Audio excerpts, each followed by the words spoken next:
been another one of those roller coaster weeks in business, hasn't it? It just seems to keep coming at the moment. But it sort of strengthens us to why we need to be looking forward. And I'm really pleased to welcome you this morning and to share with you why we are quite passionate and excitable, because we are excitable, about the project that is Skill Street. You're all in business like I am. We've been in business for 45 years. And we know that the core part of our business is the teams that work for us, the talent that comes through that enables us to take us forward. And without that pipeline of talent, it can be challenging. I think this year has been particularly challenging for getting any recruitment. Has anybody else had struggles with getting teams this year? Yeah. And that's really why this is so important for us to keep moving forward, particularly if you look at in the hospitality industry for us. People always think the hospitality industry, it's the part-time job before you get your full-time job. So we have real trouble actually retaining staff and keeping moving forward. So right at the very start of planning to build this site, I said, right, we're going to have a service academy. We're going to train people. We're going to have a centre of excellence for hospitality. And that's what we set about starting to do. Then we got into the planning stage, and then I met up with John from Workwise and Trish from The Source, and we started talking about our service academy, our training academy. And we realised that actually we could do so much more than just putting training rooms in. If we shared our combined resources, we could create something that was really unique, that would make a difference to young people from a really early age. So we started talking, and that's when Skill Street really started to evolve for us. Skill Street is not just training rooms. It is a fully immersive experience. It's a street, it's got rooms in it where businesses can put their skills and we can then train young people. It's aiming to work from the age of 5 and upwards. So it's not starting at 16. Again, one of my pet hates, why do we not talk careers until kids are 16? When they're excited, when they want to start new roles, it's 5, it's 6 years old. That's when we should be excited and not just saying, do you want to be a fireman or a policeman, which is all we seem to do in schools. So that's when we started to move forward. And Skill Street has got planning. It's got planning, it's got funding now through the LRF funding, and it's situated right at the side of Mansfield Road. So as you came in through the barriers, that's where it's going to be situated. It's designed to be completely separate to Gulliver's. So it's not Gulliver's Training Academy. This is all about young people's future. It's all about aspiration. So the coaches can come straight in and move through and into the centre. It's a full building. It's 23,000 square feet of training space. So it's a big lump, it's not a small lump. And that's backed up at the side with another training space of 6,500 of training rooms and resources. So within our Skill Street, as you enter in, I'll try and use my little pointer, your entranceway comes in at the front. Now out on the outside of Skill Street we have a green technology centre, and we have spaces for hopefully a green bus. Alex has got to find us a green bus, haven't you, Alex? You need to find us a green bus, don't you? I will get the green bus. Green bus. That's Alex's job, is the green bus. So if anybody's got one knocking around, Alex is the person that we need to speak to. So as you come in through the entrance, you come in through to our Careers Cafe. It's a Careers Community Cafe. So it's run in conjunction with some of our SEN providers. But it's a space where actually parents and children can come along and talk careers. I know me coming through with my children, it's been really hard to find out good variety of information of what careers are available. So Careers Cafe just sits inside. And then this is where it starts to become different because we have 2 streets, one at either side.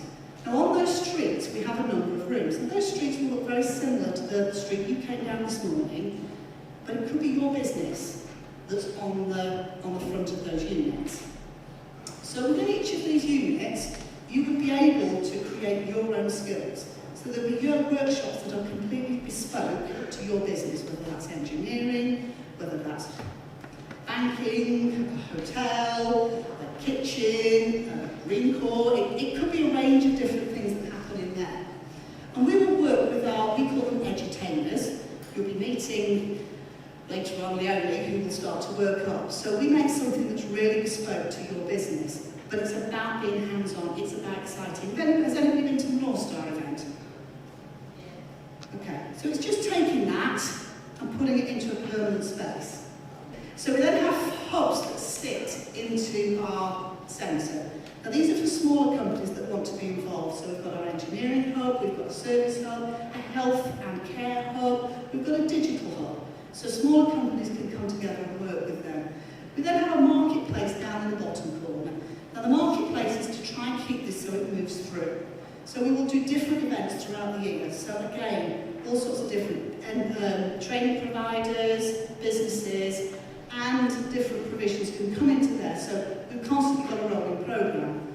We've also got outside training space. So again, that's working with building companies, logistical companies.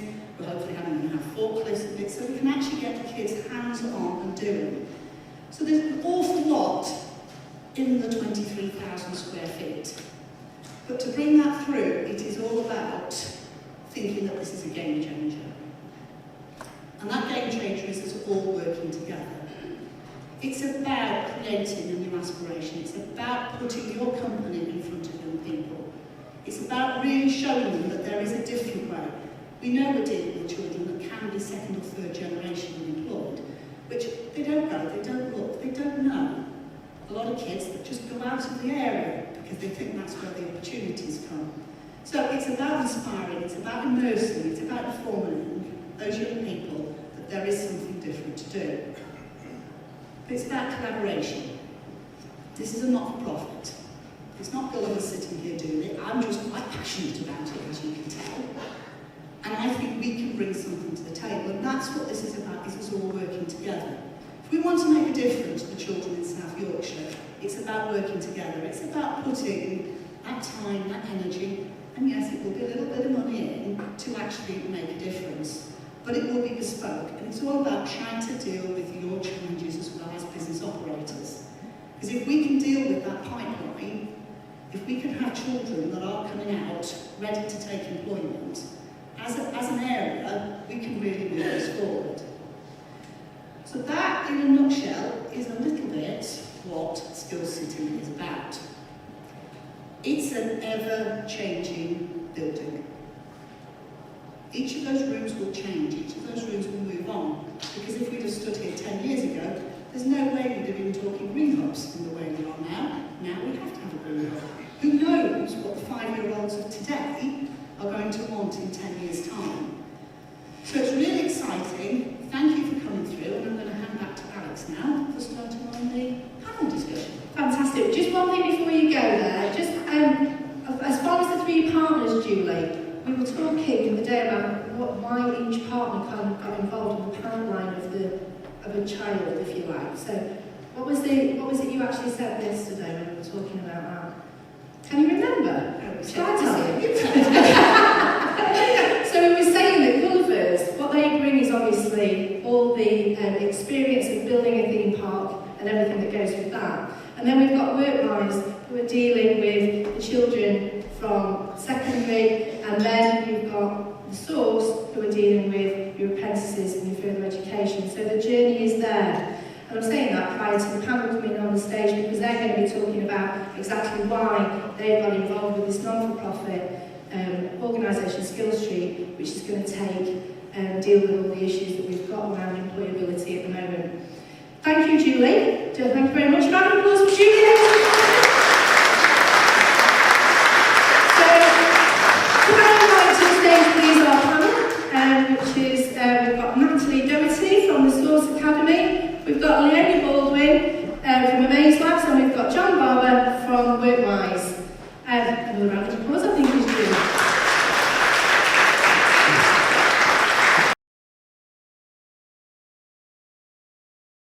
Lovely, right, so good. So could I ask you from yourself, Natalie, could you just introduce yourself and what your role is and why you're involved with the Skills Street project? Yes, so my name is Natalie Doherty. I'm the Director of Quality, Curriculum and Innovation at the, it's very long, everyone's at the Source Skills Academy. We are involved because we believe in the young people of South Yorkshire. We believe that we can support business to drive and influence curriculum, work experience, and have a real say in the education of young people. It's something that has been lacking in education for a long time, and it's about time that business took hold of it, took control and said, this is what we want.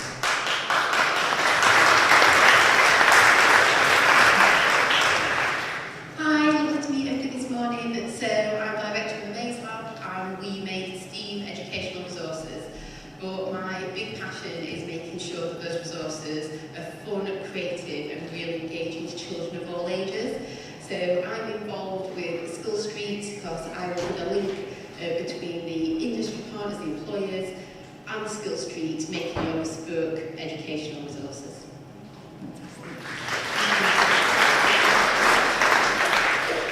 Morning everyone, I'm John Gulliver, I'm Chief Executive of the Gulliver Foundation. I know quite a few of you in the room, but for those who don't know, we're a charity, an employer-led charity set up by businesses to help prepare the next generation for the world of work, to develop those character, knowledge, the skills that they're going to need to succeed in, not just in work, but in life generally. So our role is to sit between the worlds of education and business and engage young people in developing their future skills, learning by having fun, and that's why we're involved in this. What we've got here is a fantastic resource that is going to enable young people to have experiential learning experiences, find out about what it's like to work in engineering or retail or health service, and what better place to do it, than on theme park. With all the amazing employers we know we've got in this region, so we're really keen to be involved in this and see how it will involve you all in our progresses. You already know Julie, so we won't introduce Julie again. Thank you so much for that. And I just want to say at this point, we do know that most of the room is businesses today, but I also want to recognise there's a lot of you here today that are educators and trainers, and your involvement here is absolutely key. We're glad you're here as well. I know we keep talking about businesses, but just to recognise that we know you're here as well. All right, so what I'd like to do is, hopefully you've got a few questions. I'd like to open up to the panel and to yourselves, so I have the opportunity to ask some questions now. And like I say, I keep saying this, I will keep saying this is not just your last chance. We are here constantly now. This is your first chance. So has anybody got any questions for our panel? Now we've got Jackie over here. Jackie's got a roving mic, so when you do have a question, if you could stand up, put your hand up so we know where you are. Jackie will literally run across the room. And yeah, so who has got a question? Morning everybody. I'm Lisa Olsen from Master, which is based across the road, Gulliver. And I know the impact that Gulliver's has had in this area has been amazing. And I'm so proud of my staff, all the kids come here, it's great. So what impact do you think the Skill Street will have on South Yorkshire wide? Great question, thank you Lisa. Natalie, can you? So for me, it can only be a positive impact. There's been so many years, as I said before, where education providers haven't spoken to each other. They still have quite strained relationships. It takes that, if you think the government funded, but as education providers, we're all fighting for the same pot of money, and it takes that battle, constant battle away, and pulls together a collaborative approach for the better of the region, really, because we will all actually work better if we work to our strengths rather than trying to fight over the same resources. It will create a central hub that is open to everybody. But if we think about a young person, it creates a journey. So it won't be a case where you get a young person that will come for one day and do something and then we'll never see them again. They will build that relationship with the businesses, with the educators that are there, and it will allow us to work with the education sector and build something that is sustainable, but it's fluid, because as we know, business is changing all the time. It will give us the opportunity to open a work experience and a working environment to a large number of learners within this region who have special educational needs and need additional support and are actually eliminated from the employment market because they have specific needs that need support in order to just get into an interview sometimes and to actually have that confidence to sit in front of people.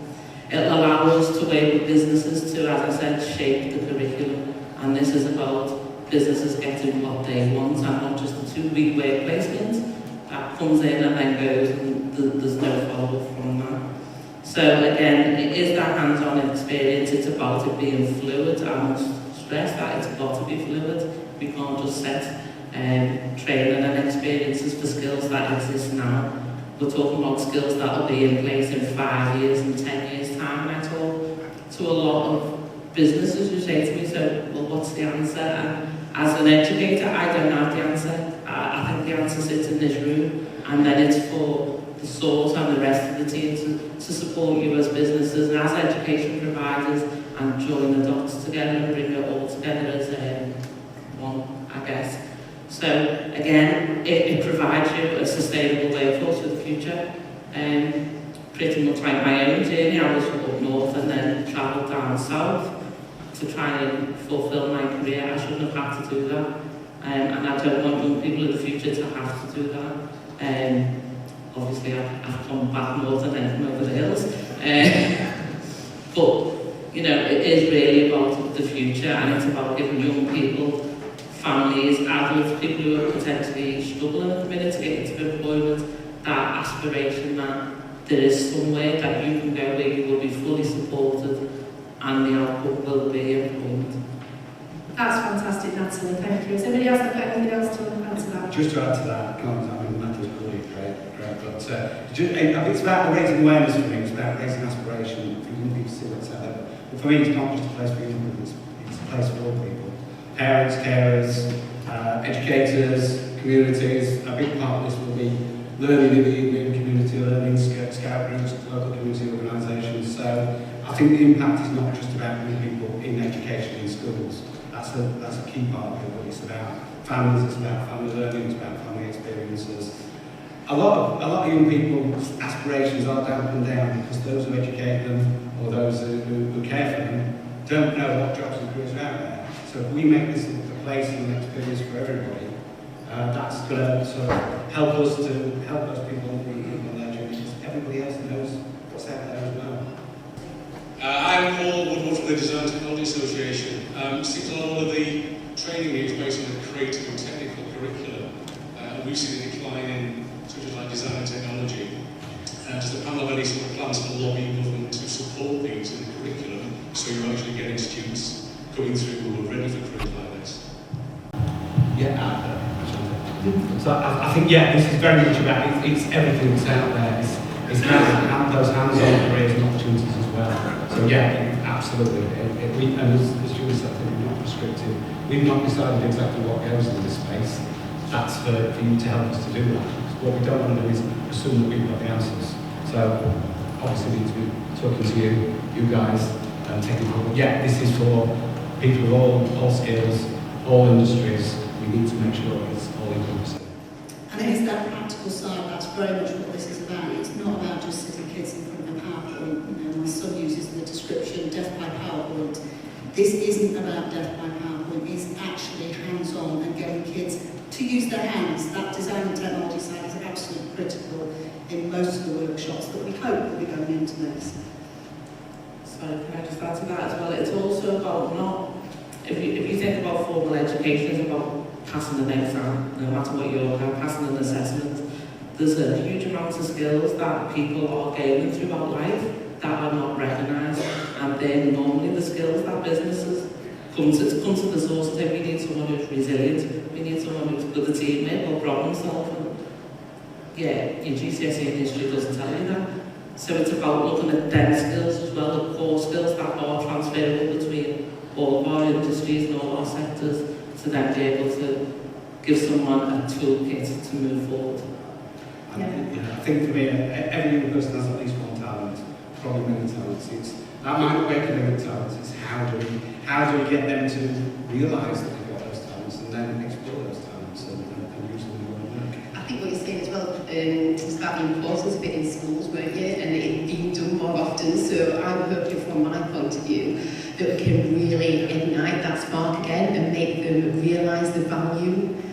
so that it's more embedded across their curriculum. So we've got young people coming in, they're talking about it at home, they're talking about it at the groups that they go to, really growing that community. If I want to be involved, I want to do that, look at the amazing things that I can do. Then the aims that the schools are coming in is also filtering back out to the schools, and then they can see all the wonderful things they can do. So hopefully it will then start to encourage them more and more to get back embedded into schools. We're all definitely on the same page, and I completely agree with you. Absolutely. And how many times do we see when we've got a little one at home and we ask them, so what do you want to be when you grow up? Oh, a fireman, right, great. End of conversation, done, finish, move on. And you know, what we're talking about is this journey now. We're going to handhold them through the journey of their career decision that they're making tiny. They might change their mind along the way, but this is what we're talking about. So have we got any more questions? Gentlemen over here with the glasses. Hello, I'm Steve Wainwright, Director of DM for Innovation in Doncaster, also a regional committee of the LMAC, the Institution of Chemical Engineers. Firstly, it sounds great, and I think anything that's going to enhance the career opportunities and skills of our young people in the region has to be applauded and supported. Can I just ask, how is Skills Street sort of intended to integrate in with not just your organisations and activities, but the other initiatives in the region and this agenda? Great question, thank you. Thanks, Steve. Okay, for that one later. The aim is to complement what was already on. It's about filling gaps. You know, I talk to employers all the time. This is an issue. This is an issue for people. We don't intend to go on infrared with this.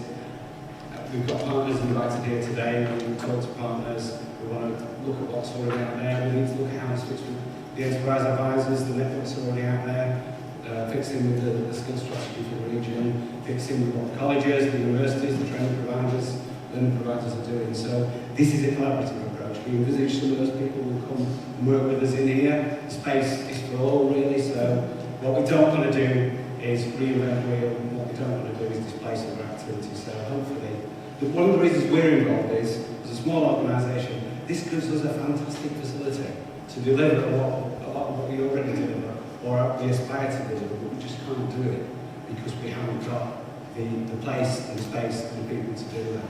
So I just think it's a fantastic resource for the region, and we hope that we can welcome all those partners out there who are on the same page and the same resource, and work collaboratively with you all. And I know I've already got various meetings set up with the colleges to talk about this and how we work together. So I think it's a really important point, Steve. It's not about displacing anything else, it's about filling gaps and making sure this is a resource for the whole of South Yorkshire and for people travelling further afield as well. Yeah, and so an important point there actually, that Workwise and the Source Academy are actually going to be based on site in the second building away from Skills Street.